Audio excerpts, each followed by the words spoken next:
title as the sickest country in the world?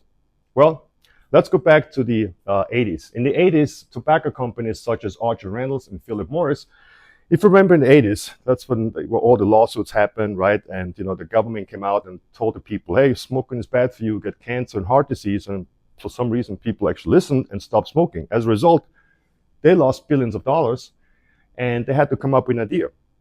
Now, from a company point of view, they came up with a genius idea. For us consumers, not so much, because they applied the same principles and they used the same scientists to get you hooked and addicted, like this on cigarettes, and applied the same principle on food.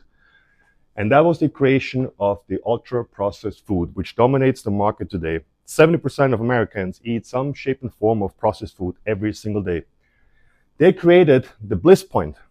Does anybody know what the bliss point is? Bliss point is they found out the perfect ratio of sugar, salt, and fat. When you consume that, it releases dopamine. In the same way like smoking cigarettes, doing cocaine, or drinking alcohol, they apply it to the food. And that's why it's so hard if you have been eating, processed food for a long time. That's why it's so hard to get off that, and start a diet. And a lot of people fail because it's a real addiction. It's not just a metaphor, it's real addiction. Oh yeah, and the lobbying power we have to mention too. The food industry spends 5 times more than the oil industry. And they paid off the FDA, the USDA, and many academic institutions to overlook the harmful effects of processed food. And as a result, because of the corruption in this country, we ended up with a food pyramid like this.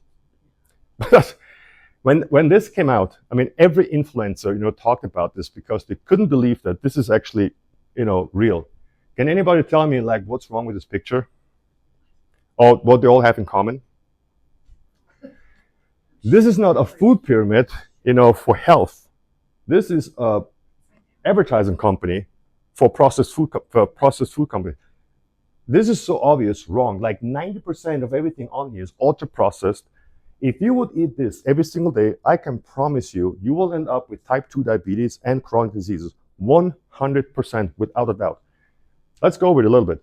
First, we have watermelon. Yes, it can be natural, but if you eat watermelon, which is high sugar, in combination with this, it's not going to help you. And then we have kale. Who thinks that kale is a superfood? Not anymore.